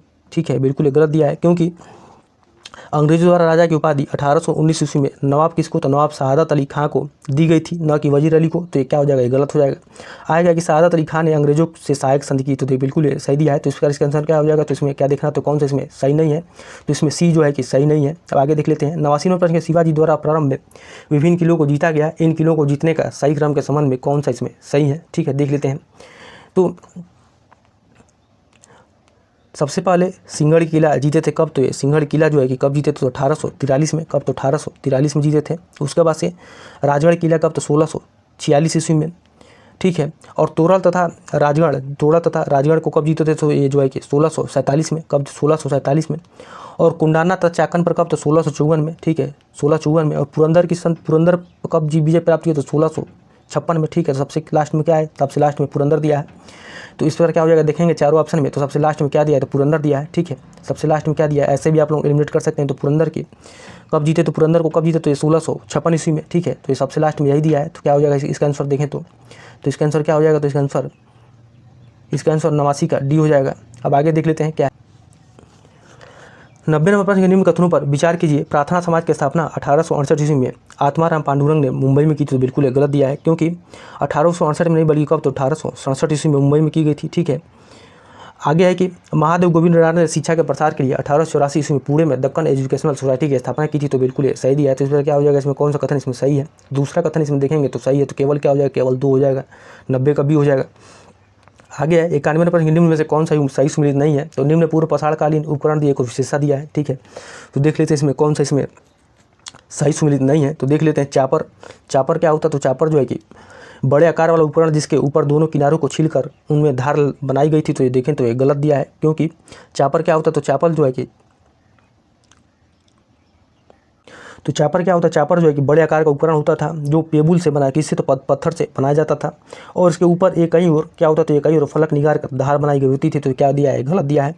दूसरा क्या है, दूसरा दिया है कि पेबुल पत्थर के वे उपकरण जिनके किनारे पानी के बहाव में रगड़ खाकर चिकने और सपाट हैं। तो बिल्कुल ये सही दिया है। ठीक है, और चापर क्या दिया है, तो चापर दिया है चपीरा बड़े आकार वाला उपकरण जिसके ऊपर एक ही फलक धार निकाल कर धार बनाई गई थी। तो ये देखें तो ये भी गलत दिया है। ठीक है, ये भी गलत दिया है। तो देखें तो इसमें केवल दूसरा जो कथन है बिल्कुल ये सही दिया है। तो क्या हो जाएगा इसका आंसर, तो ये केवल 2 हो जाएगा। ठीक है, केवल 2 हो जाएगा। अब आगे देख लेते हैं क्या है प्रश्न। 92 नंबर प्रश्न, अशोक के निम्न में से किन स्तंभ लेखों में उसके धम्म के बारे में उल्लेख मिलता है। ठीक है, तो ये दिया दूसरा 7वां, बी दिया है दूसरा 5वां, सी दिया पहला दूसरा, और डी दिया पहला 5वां। देखें तो अशोक के किस अभिलेख स्तंभ लेखों में उसके धम्म के बारे में उल्लेख मिलता है। तो ये दूसरे और 7वें में, किसमें, तो दूसरे और 7वें में क्या हो जाएगा, 92 का ये हो जाएगा। ठीक है, और धम्म क्या है, तो धम्म का अर्थ क्या था, तो धम्म का अर्थ बताते हैं आप लोगों को। तो धम्म का अर्थ अल्प पाप, ठीक है, अत्यधिक कल्याण, दया दान और सत्यवादिता, पवित्रता, मुद्दता था, साधुता था। ठीक है, तो 92 का सी हो जाएगा, 92 का ए हो जाएगा। अब आगे देख लेते हैं क्या है। 93 प्रश्न, पालवंश के शासक धर्मपाल के संबंध में कौन सा कथन इसमें सही नहीं है। देख लेते हैं। यह पाल वंश का दूसरा शासक था। तो बिल्कुल ये सही दिया है, क्योंकि पाल वंश का जो पहला शासक था कौन था, तो गोपाल था, जो स्थापना किया था पाल वंश का। और धर्मपाल ने कन्नौज पर आक्रमण कर वहाँ वत्सराज द्वारा मनोनीत शासक इंद्रायुध को पराजित कर दिया था। तो बिल्कुल ये सही दिया है। ठीक है, ये दूसरा कथन भी सही है। गुजराती कवि सोढ़ल ने धर्मपाल को उत्तरापत स्वामी की उपाधि दी थी। तो बिल्कुल ये सही दिया है। धर्मपाल ने नालंदा तथा सोमपुर में बौद्ध विहारों की स्थापना करवाई थी। तो बिल्कुल ये देखें तो ये गलत दिया है। क्या दिया है, तो ये गलत दिया, क्योंकि नालंदा सोमपुरी बौद्ध विहारों में स्थापना किसने करवाया था, तो गोपाल ने करवाया था, न कि धर्मपाल ने करवाया था। ठीक है, तो ये क्या हो जाएगा, गलत हो जाएगा। तो इसका आंसर क्या हो जाएगा, तो इसका आंसर कौन सा इसमें सही नहीं है, तो ये 93 का डी हो जाएगा। 94वां प्रश्न क्या है कि उत्तर प्रदेश के निम्नलिखित जिलों का पूर्व से पश्चिम में सही क्रम है। ए दिया महाराजगंज, सिद्धार्थनगर, श्रावस्ती, पीलीभीत। बी दिया सिद्धार्थनगर, महाराजगंज, श्रावस्ती, पीलीभीत। सी दिया है महाराजगंज, श्रावस्ती, सिद्धार्थनगर, पीलीभीत। डी दिया श्रावस्ती, सिद्धार्थनगर, पीलीभीत, महाराजगंज। तो इस प्रश्न को मैं इस मैप भी ऐड कर दूंगा। ठीक है, तो आप लोगों को अच्छे से समझ में आएगा। तो देखें तो सबसे पहले इसमें क्या देखना है, पूरब से जो है कि पूरब से पश्चिम में देखना है। तो सबसे पहले क्या आ जाएगा, तो सबसे पहले महाराजगंज, ठीक है, सिद्धार्थनगर, उसके बाद से श्रावस्ती, उसके बाद से पीलीभीत। ठीक है, तो इसका आंसर क्या हो जाएगा, तो इसका आंसर 94 का ये हो जाएगा। अब आगे देख लेते हैं क्या है। उत्तर प्रदेश के निम्नलिखित शहरों में से कौन से यमुना नदी के तट पर स्थित है। तो देख लेते हैं कौन कौन से हैं जो है कि यमुना नदी के तट पर स्थित है। तो देखें तो कालपी है, कौन कौन से हैं? तो कालपी है, कौशाम्बी है और इटावा है, ठीक है। तो इसका आंसर क्या हो जाएगा? 95 का सी हो जाएगा, ठीक है, 95 का सी हो जाएगा। और कनौज कहाँ पर? तो कनौज जो है कि गंगा नदी के तट पर स्थित है। कहाँ पर? तो गंगा नदी के तट पर स्थित है। तो इसका आंसर क्या हो जाएगा? तो 95 का सी हो जाएगा। अब आगे देख लेते हैं क्या है प्रश्न। 96 नंबर प्रश्न की पादपता जीवों की विविध प्रजातियों के लिए प्रसिद्ध निम्न में से कौन सा बायोस्फीयर रिजर्व गारो पहाड़ियों के मध्य स्थित है? ए दिया है नोक्रेक, बी दिया है नामदफा, सी दिया है काजीरंगा और डी दिया उपरोक्त सभी। तो देखें तो पादपता जीवों की विविध प्रजातियों के लिए प्रसिद्ध निम्न में से कौन सा बायोस्फीयर रिजर्व गारो पहाड़ियों के मध्य स्थित है? तो गारो पहाड़ियों के मध्य कौन सा स्थित? तो नोक्रेक है, ठीक है, नोक्रेक है। तो इसका आंसर क्या हो जाएगा? 96 का ए हो जाएगा। अब आगे देख लेते हैं क्या है प्रश्न। 97 प्रश्न के निम्न युगों में से कौन सा एक सही सुमेलित है? ए दिया है वास्को डी गामा। तो देखें तो ये गलत दिया है। वास्को डी गामा की खोज किसने, ये स्पेन की खोज किसने किया? तो स्पेन की खोज किसने किया था? तो ये आप लोग कमेंट करेगा कि स्पेन की खोज किसने किया। तो चलिए हम बता ही देते हैं, स्पेन की खोज क्रिस्टोफर कोलंबस ने किया था। और वास्को डी गामा कहाँ की खोज की? तो ये पुर्तगाली थे, ठीक है, ये पुर्तगाली थे। और क्रिस्टोफर कोलंबस तो ये स्पेन के थे। तस्मान, तो तस्मान क्या हो जाएगा? तस्मान का हालैंड हो जाएगा, ये भी गलत दिया है। कैप्टन कुक, तो कैप्टन कुक क्या हो जाएगा? तो कैप्टन कुक का क्या दिया है? तो कैप्टन कुक का ब्रिटेन दिया है। तो ये बस एक यही सही है, बाकी सब इसमें क्या दिया है? तो गलत दिया है। तो क्या हो जाएगा? 97 का सी हो जाएगा, ठीक है। और सॉरी, मैंने क्वेश्चन को इसको समझ नहीं पाया कि क्या ये पूछ रहा है, कौन सा इसमें एक सही सुमेलित है। एक और समुद्री यात्रा दिया है, एक और देश दिया है, ठीक है। तो ये देखना था हम लोग को कि जो समुद्री यात्रा थे वो किस देश से थे, ठीक है। तो वास्को डी गामा क्या दिया है? तो स्पेन से दिया है, तो ये गलत दिया है, क्योंकि वास्को डी गामा कहाँ से था? तो ये पुर्तगाली था, ठीक है। क्रिस्टोफर कोलंबस ये कहाँ से था? तो ये स्पेन से था, ये भी गलत दिया है। कैप्टन कुक तो ब्रिटेन सही दिया है। तस्मान, तो तस्मान क्या कहाँ का? तो ये हालैंड का था, न कि डेनमार्क का था। तो इसमें कौन सा सही सुमेलित? तो 97 का सी हो जाएगा, ठीक है। 98वें प्रश्न के निम्नलिखित में से कौन सा देश नार्डिक देशों के समूह में शामिल नहीं है? ए दिया आइसलैंड, बी दिया फिनलैंड और सी दिया नीदरलैंड और डी दिया डेनमार्क। देखें तो नार्डिक देश में कौन सा इसमें समूह में इसमें शामिल नहीं है? तो ये नीदरलैंड इसमें शामिल नहीं है, ठीक है, नीदरलैंड इसमें शामिल नहीं है। तो देखें तो नार्डिक देश में कौन कौन शामिल है? तो नॉर्वे है, ठीक है, नॉर्वे है। उसके बाद स्वीडन है, फिनलैंड है, डेनमार्क है और आइसलैंड है, ठीक है, डेनमार्क है और आइसलैंड है। तो क्या हो जाएगा इसमें? तो 98 का सी हो जाएगा, ठीक है। अब आगे देख लेते हैं क्या है प्रश्न। 99वें प्रश्न के निम्नलिखित में से कौन सा राष्ट्रीय राजमार्ग पश्चिम तट के समांतर अवस्थित है? ये दिया राष्ट्रीय राजमार्ग 5, बी दिया राष्ट्रीय राजमार्ग 17, सी दिया राष्ट्रीय राजमार्ग 21, डी दिया राष्ट्रीय राजमार्ग 6। तो देखें तो कौन सा राष्ट्रीय राजमार्ग पश्चिमी तट के समांतर अवस्थित है? तो क्या हो जाएगा? तो राष्ट्रीय राजमार्ग जो 17 है ये कहाँ पर? तो राजमार्ग पश्चिमी तट के समांतर अवस्थित है। तो क्या हो जाएगा? 99 का बी हो जाएगा, ठीक है, 99 का बी हो जाएगा। अब आगे देख लेते हैं क्या है प्रश्न। 100 नंबर प्रश्न है कि निम्न पर विचार करें, साक्षरता के अनुसार उपयुक्त जिलों का सही घटता क्रम। तो क्या देखना है इसमें? घटता क्रम देखना है, ठीक है। तो देखें तो जो घटते क्रम में देखना है, सबसे पहले घटता क्रम में देखना है। तो देखें तो सबसे पहले क्या आ जाएगा? तो गौतम बुद्ध नगर, ठीक है, गौतम बुद्ध नगर। उसके बाद से कानपुर नगर, ठीक है। उसके बाद से देखें तो औरैया और सबसे कम तो इटावा, ठीक है। तो सबसे ज़्यादा गौतम बुद्ध नगर, उसके बाद से कानपुर नगर, उसके बाद से औरैया, उसके बाद से इटावा। तो क्या हो जाएगा इसमें? तो 100 का 100 नंबर क्या हो जाएगा? तो ये हो जाएगा, ठीक है, ये हो जाएगा। अब आगे देख लेते हैं क्या है प्रश्न। 101 नंबर प्रश्न की सूची 1 को सूची 2 से सुमिलित करें तथा नीचे दिए एक कूट की सहायता से सही उत्तर को चुनिए। तो एक और जनजातियाँ दिया, एक और देश दिया है। तो देखें तो जो एकरा जनजाति है कहाँ पर पाई जाती है? तो ब्राज़ील में, ठीक है। तो एक का 2 हो जाएगा। पूनन कहाँ पर? तो बोर्नियो में। माओरी कहाँ पर? तो माओरी आपका न्यूजीलैंड में, ठीक है। और क्रेकर कहाँ पर? तो क्रेकर आपका जॉर्जिया में। तो क्या हो जाएगा? ए का 2 बी का 1 देख लेते हैं। ए का 2 बी का 1 और माओरी कहाँ पर? तो माओरी आपका न्यूजीलैंड में। तो बी सी का 4 और डी का 3। तो क्या हो जाएगा इसका आंसर? देखें तो इसका आंसर क्या हो जाएगा? तो इसका आंसर 101 का ए हो जाएगा, ठीक है। 101 का आंसर इसका 101 का ए हो जाएगा, ठीक है, 101 का ए हो जाएगा। एक बार फिर से देख लेते हैं। तो एकरा जनजाति कहाँ पर? तो ये ब्राज़ील में, ठीक है। और पूनन जनजाति कहाँ पर? तो बोर्नियो में। माओरी जनजाति कहाँ पर? तो न्यूजीलैंड में। और क्रेकर जनजाति कहाँ पर? तो क्रेकर जनजाति आपका जॉर्जिया में, ठीक है। तो डी का 3 हो जाएगा। तो इसका आंसर क्या हो जाएगा? तो इसका आंसर 101 का ए हो जाएगा। अब आगे देख लेते हैं क्या है। 102 नंबर प्रश्न, मनुष्य के शरीर में रक्त प्रवाह की गति मापन में प्रयोग किया जाता है। ये दिया है रेडियो फास्फोरस, बी दिया है रेडियो आयोडीन, सी दिया है रेडियो आयरन और डी दिया है रेडियो सोडियम। तो देखें तो मनुष्य के शरीर में रक्त प्रवाह गति मापन में किसका प्रयोग किया है? तो रेडियो सोडियम का। किसका? तो रेडियो सोडियम का। तो क्या हो जाएगा? 102 का डी हो जाएगा, ठीक है, 102 का डी हो जाएगा, 102 का डी हो जाएगा। अब आगे देख लेते हैं क्या है प्रश्न। 103 नंबर प्रश्न, लोकसभा अध्यक्ष के संबंध में कौन सा कथन गलत दिया हुआ है? तो देख लेते हैं।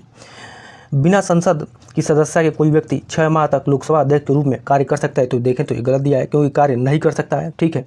तो क्या हो जाएगा? 103 का ए हो जाएगा, ठीक है।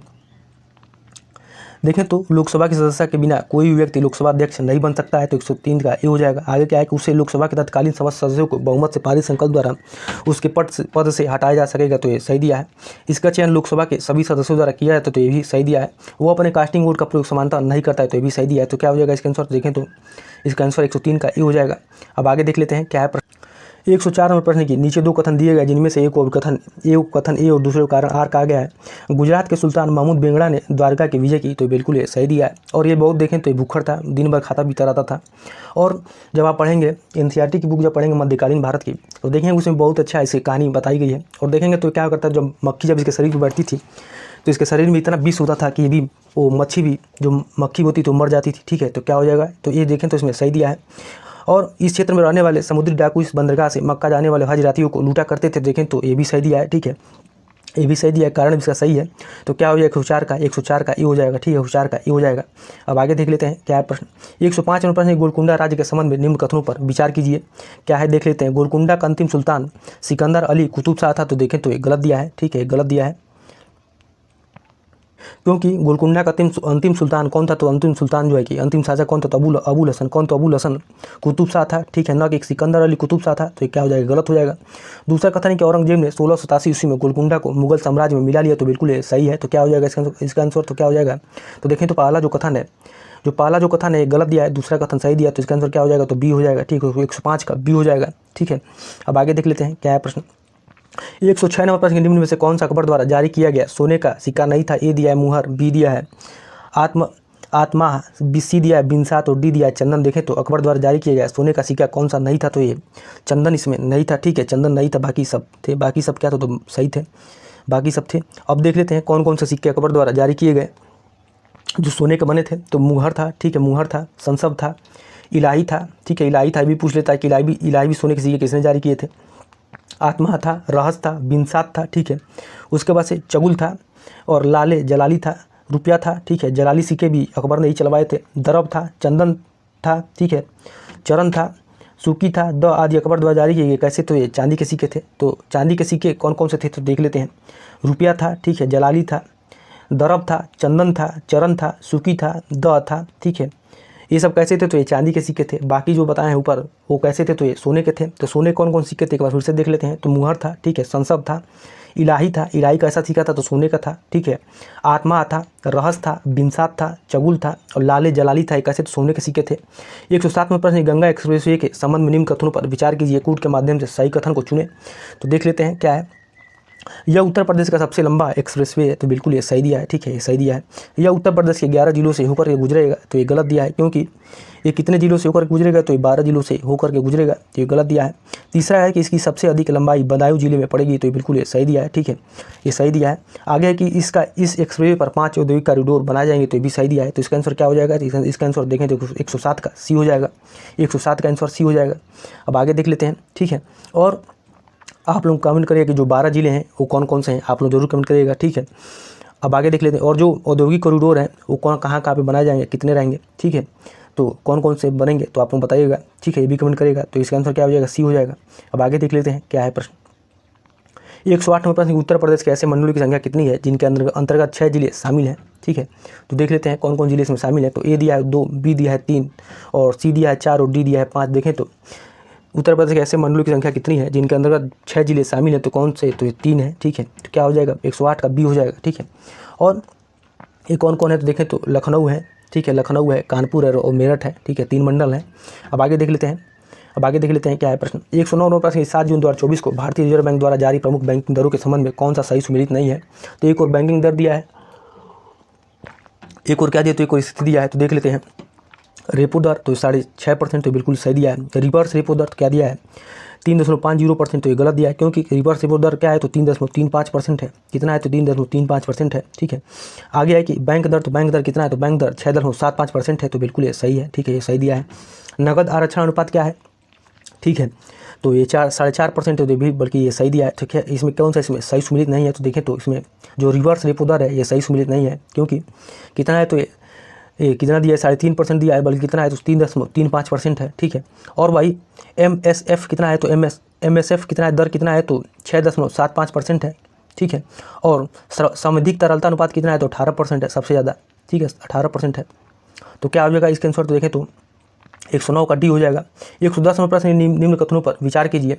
क्या है, बजट 2024 में पूर्वोदय योजना की घोषणा की गई। इस योजना के अंतर्गत 5 राज्यों बिहार, उड़ीसा, झारखंड, पश्चिम बंगाल, आंध्र प्रदेश को शामिल किया गया है। तो देखें तो इसमें दोनों कथन इसमें सही दिए हैं। ठीक है, दोनों कथन इसमें सही दिए हैं। तो क्या हो जाएगा इसका आंसर, तो 110 का सी हो जाएगा, 110 का सी हो जाएगा। अब आगे देख लेते हैं क्या है प्रश्न। प्रधानमंत्री सूर्य घर मुफ्त बिजली योजना के संबंध में कौन सा कथन इसमें सही है, देख लेते हैं। इस योजना की शुरुआत 15 फरवरी 2024 को की गई थी। तो बिल्कुल ये सही दिया है। इस योजना के तहत सोलर पैनल की लागत का 40% तक सब्सिडी दी जाएगी। तो ये भी सही दिया है। इसका उद्देश्य 1 करोड़ घरों को 300 यूनिट प्रति माह बिजली उपलब्ध कराना है। तो देखें तो ये भी सही दिया है। ठीक है, ये भी सही दिया है। आय क्या है देख लेते हैं। बजट 2024-25 के अनुसार अब तक इस योजना के तहत 1.28 करोड़ पंजीकरणता 14 लाख आवेदन प्राप्त हो चुके हैं। तो देखें तो ये भी सही दिया है। ठीक है, ये भी सही दिया है। तो इसका आंसर क्या हो जाएगा, तो इसका आंसर 111 का डी हो जाएगा, क्योंकि चारों कथन इसमें सही दिए हैं। ठीक है, तो आप लोग योजना को विशेष ध्यान रखिएगा, क्योंकि योजना से 2 या 3 प्रश्न बन ही जाते हैं। ठीक है, तो जितने भी योजना है जो करंट अफेयर हम लोग कराया जा रहा है जो चैनल पर, तो उसमें बताया जा रहा है कौन सी योजना कब शुरू हुई थी। ठीक है, अब आगे देख लेते हैं क्या है प्रश्न। 112 नंबर प्रश्न, निम्नलिखित में से कौन सा एक मूल मात्रक है। ए दिया मीटर स्क्वायर, बी दिया मीटर पर सेकंड, सी दिया है मोल और डी दिया है वाट। तो देखें तो कौन सा एक मूल मात्रक है, तो ये मोल जो है कि क्या है, तो मोल जो है कि मूल मात्रक है। ठीक है, तो 112 का सी हो जाएगा। अब आगे देख लेते हैं क्या है प्रश्न। 113 नंबर प्रश्न, निम्न युगों में से कौन सा एक सही सुमेलित नहीं है। तो ये दिया है अरावली पर्वत, तो देखें तो पूर्व कैम्बियन युग की युगीन है। तो ये बिल्कुल सही दिया है। पश्चिमी घाट तो क्या दिया है, कैलिडोनियन युगीन दिया है। तो बिल्कुल ये गलत दिया है। और देखें तो पश्चिमी घाट कैसा है, तो ये भंसित पर्वत है। और इसका निर्माण कब होता है, तो इसका निर्माण अल्पाइन पर्वतों के निर्माण के समय होता है। और एक ऐसा होता तो बृहद हिमालय की उत्पत्ति के समय ही भारतीय प्लेटों के तिब्बत प्लेट से टकराने के फलस्वरूप भारत के पश्चिमी भाग पर वंशित होकर समुद्र के अंदर अधोगमित होने से इसका देखें तो इसका निर्माण होता है। और सतपुड़ा कैसा है, तो हर्सोनियन युग का है। तो ये सही दिया है। शिवालिक कैसा है, तो शिवालिक जो है अल्पाइन युगीन है। तो ये भी सही दिया है। तो इसका आंसर क्या हो जाएगा, इसका आंसर देखें तो 113 का बी हो जाएगा। ठीक है, 113 का बी हो जाएगा। अब आगे देख लेते हैं क्या है प्रश्न। 114 नंबर प्रश्न, दक्षिण अमेरिका का वह एकमात्र देश जो उष्णकटिबंधीय प्रदेश में स्थित नहीं है। तो ए दिया पराग्वे, बी दिया है पेरू, सी दिया अर्जेंटीना और डी दिया उरुग्वे। देखें तो कौन सा प्रदेश जो है कि उष्णकटिबंधीय प्रदेश में स्थित नहीं है, तो उरुग्वे स्थित नहीं है। ठीक है, क्योंकि उरुग्वे जो है कि उष्णकटिबंधीय कहाँ पर, तो उष्णकटिबंधीय क्षेत्र में स्थित नहीं है, बल्कि जो है कि पराग्वे है, पेरू, अर्जेंटीना है कहाँ पर, तो उष्णकटिबंधीय प्रदेश में स्थित है। अब आगे देख लेते हैं। और आप लोग कमेंट करें कि उरुग्वे कहाँ पर किस कटिबंधीय क्षेत्र में अवस्थित है। अब आगे देख लेते हैं 115 प्रश्न, निम्न युगों में से कौन सा एक सही सुमेलित नहीं है। एक उद्योग दिया है, एक क्षेत्र दिया है। तो देखिए ये भी बहुत इंपॉर्टेंट टॉपिक है, इससे प्रश्न बनता ही है, वर्ड जाकर सुनिए। तो देख लेते हैं। तो तेल शोधन इसमें बाकू, ये सही दिया है। हीरा खनन तो किम्बरले का पठार, तो ये भी सही दिया है। आप लोग बताइए किम्बरले का पठार कहाँ पर है। कटलरी उद्योग क्या दिया है, तो कटलरी उद्योग प्लाई माउथ दिया है। तो देखें तो गलत दिया है, क्योंकि जो प्लाई माउथ है किसके लिए जाना है, तो ये जलयान निर्माण के लिए जाना जाता है। किसके लिए, तो जलयान निर्माण के लिए जाना जाता है। प्लाई माउथ कहाँ पर, तो प्लाई माउथ आपका अमेरिका में है। ठीक है, और जबकि जो कटलरी उद्योग है कहाँ पर, तो ये कटलरी उद्योग शेफील्ड ब्रिटेन में स्थित है। कहाँ पर, तो शेफील्ड ब्रिटेन में स्थित है। तो क्या हो जाएगा इसका आंसर देखें तो ये गलत है। 115 का सी हो जाएगा। ओनिवर्स ब्रेडफोर्ड, ये सही दिया है। ठीक है, ये सही दिया है। तो इसका आंसर क्या हो जाएगा, तो इसका आंसर 115 का सी हो जाएगा। 116 नंबर प्रश्न की बैंकों को अपने रोकड़ शेष और कुल परिसंपत्ति के मध्य एक निश्चित अनुपात रखना पड़ता है। इसे कहते हैं। ये दिया है साविधिक बैंक अनुपात, बी दिया सामुद्रिक तरल अनुपात, सी दिया केंद्रीय बैंक रिजर्व और डी दिया केंद्रीय तरल रिजर्व। तो देखें तो जो बैंक अपना रोकड़ शेष और कुल संपत्ति के मध्य एक निश्चित अनुपात रखना पड़ता है, इसे क्या बोलते हैं, तो इसको जो है कि इसको SLR बोलते हैं, इसको सामुद्रिक तरल अनुपात बोलते हैं। तो 116 का बी हो जाएगा। अब आगे देख लेते हैं क्या है प्रश्न। 117 नंबर प्रश्न के निम्नलिखित में से कौन सा गैर संवैधानिक परामर्शदाती निकायों में सम्मिलित है। तो गैर संवैधानिक देखना है, संवैधानिक नहीं, बल्कि जिसका संविधान में उल्लेख नहीं है। तो देख लेते हैं क्या है। तो देखें तो नीति आयोग है, क्षेत्रीय परिषदें हैं, राष्ट्रीय विकास परिषद है और राष्ट्रीय एकता परिषद। देखें तो ये सभी चारों जो है कि गैर संवैधानिक परामर्शदाती निकायों में सम्मिलित है। तो इसका आंसर क्या हो जाएगा, इसका आंसर 117 का डी हो जाएगा। ठीक, 117 का डी हो जाएगा। अब आगे देख लेते हैं क्या है प्रश्न। 119 प्रश्न के निम्नलिखित में से कौन से वर्ष 1950 में लागू मूल संविधान के अंग नहीं थे। ठीक है, मूल संविधान के अंग नहीं देखना है। ठीक है, तो देख लेते हैं क्या है। एक प्रश्न छूट रहा है, देख लेते हैं।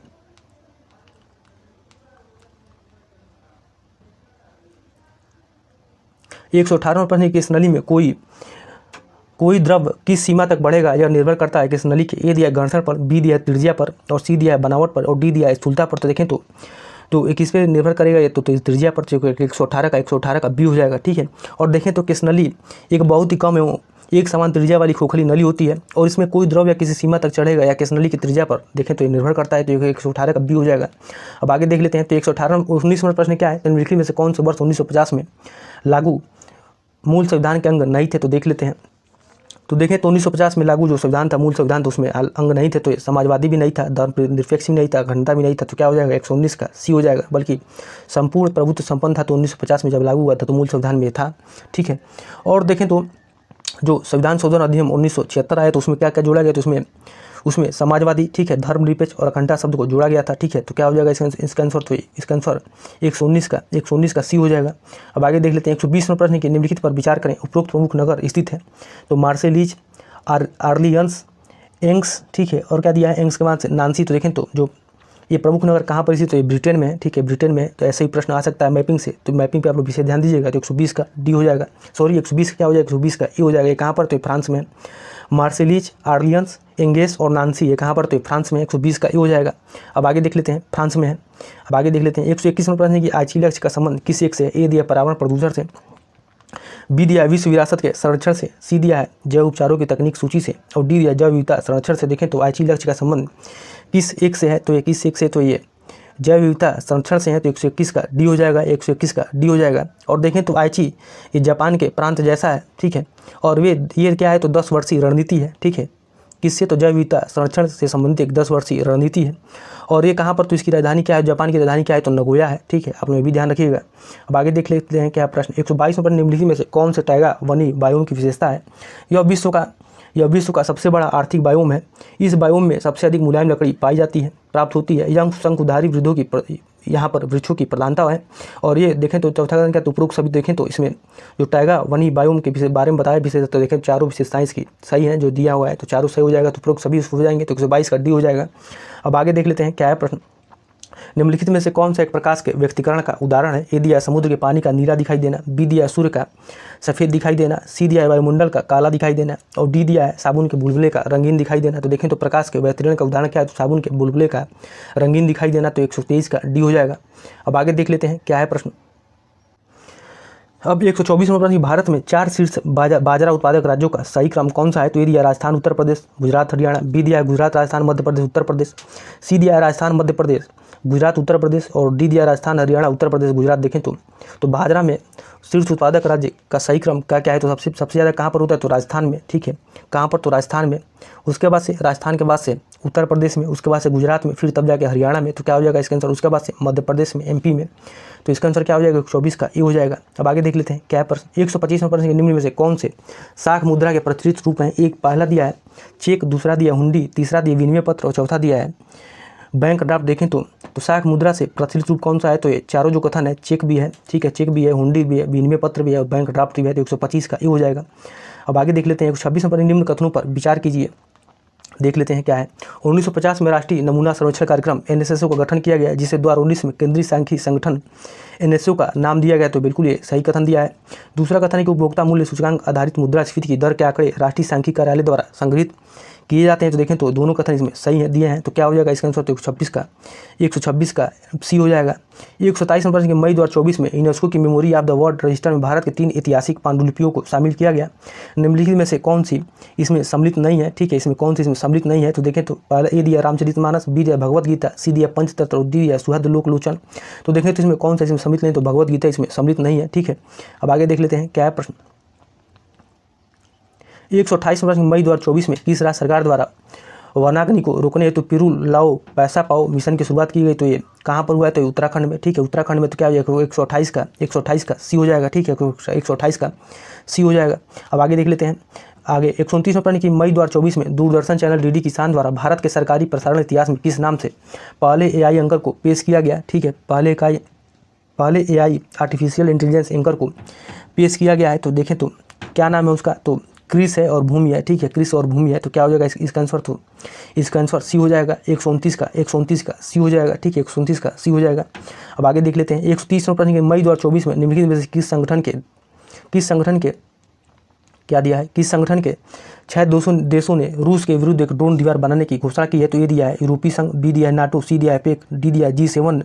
तो देखें तो किसने बनाने की दीवार बनाने की घोषणा की, तो नाटो ने, ठीक है। किसने, तो नाटो ने। 130 का क्या हो जाएगा, 130 का बी हो जाएगा, ठीक है।